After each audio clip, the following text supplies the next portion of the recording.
of staff or any further questions, I'll go ahead and open the public hearing. Council. There's long-standing rules in the United States and the state of California that when a public agency takes action against a named individual, they must identify in advance the date of any incident that's being questioned, exactly what actions are being questioned, and exactly how the questioned action is improper. An example would be an allegation that Joe council member took his city car and went camping on the weekend of April 13th and 14th, and that was a violation of the prohibition on personal use of city property. Then when that allegation is made ahead of time, Joe can gather any information or witnesses that he has and bring them to the hearing and present his side of the story, and there can be an informed and mature decision-making process. The agenda contains no information whatsoever about any violation. This resolution, I first saw it at 7 p.m. this evening, approximately 3.5 hours ago, when I noticed it here on the stage. So there's a clear violation of long-standing rules by this city council, and that's par for the course. There is no good faith effort to identify conduct which is unethical and correct that conduct.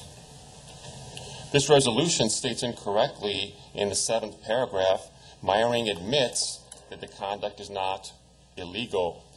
That's not a correct statement. I have never stated that the conduct is legal. I don't believe it is legal, and I have never stated that. There's a barefaced false statement in the resolution.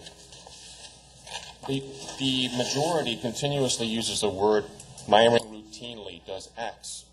But if Meyering routinely does X, then certainly it would be quite easy to identify a specific date and time and action. Nowhere in this particular resolution is there any conduct or date or time described. It says here, partial truce. Well, if there was a situation where partial truce were told, it'd be quite easy to identify what the statement was, when the statement was made, and how the statement was incorrect. The fact that nowhere is there any example identified underscores the fact that this is not a good faith effort to have the city council and the city government behave in an ethical way. There's this reference to the model of excellence. Everyone should lean forward and listen to this. The model of excellence. I took my time, as is my duty, and asked for copies of the bills with regard to the payment of city funds. I received a copy of the bill pursuant to the normal procedure, and it appeared to me, based on my work experience, that $585 an hour for local attorneys was grossly in excess of the going rate. Subsequent to that, the council members said Meyering doesn't get copies of the bill anymore. But each one of these council members took a piece of paper and wrote down their name and said, I, Mr. Spitaleri, am a model of excellence. So this model of excellence, I think our mothers all warned us when we were little, be wary of the self-declared models of excellence. Anyone can go to the city clerk's office here in Sunnyvale and find the oath that I signed stating unequivocally that I would obey every law and I would obey every regulation and I would conduct myself in an ethical way. So this model of excellence is an attempt by the majority on this council to try and mask the true conduct that's taking place because we can wave a piece of paper saying we're a model of excellence. The statement here that Mr. Spitaleri has sent me some letters is factually correct, and I sent him responses identifying exactly where he was mistaken and intentionally making false statements about me. So there's a situation here where there's a group of individuals, a tiny group of individuals compared to a city of 140,000 people who can make any claim they want and get 4 votes and claim that that's a resolution. This resolution came about last week when Mr. Griffith made the motion to have the city take action, and that was after I protested the payment of an extra $1,517,500 of Sunnyvale taxpayer money to the garbage processing contractor who had made contributions to council members who were going to vote on that extra payment. Mr. Spitaleri took hundreds of dollars from that garbage processing contractor and did not recuse himself. This extra payment of $1.5 million is taking place during the time that we have a binding contract in place. So Sunnyvale and its residents, its taxpayers, got nothing in exchange for this extra payment, this gift to a contributor to Sunnyvale council members. I stated that it was improper for this contractor to ask for $1.5 million additional dollars when they had not provided any balance sheet over the last 12 months or any profit and loss statement. We just spent over an hour and a half earlier this evening doling out $8,000 increments, and these applicants produced detailed statements of exactly what their financials were over the last 12 months for $8,000.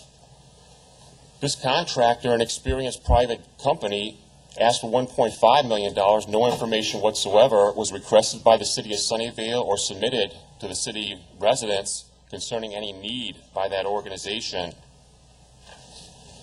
That contract came into place pursuant to a competitive bidding process where different individuals want this business from the city of Sunnyvale so they can employ their workers and make money and make a profit. The competitive bidding process allows the taxpayers to get the best service for the least amount of money.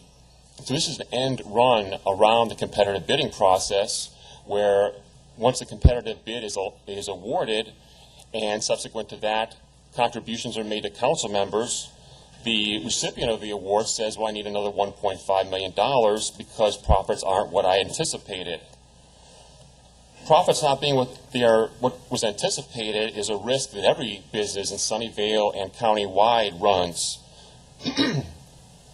City resident tax money should not be operated as an insurance plan for private businesses that claim that their profits weren't adequate.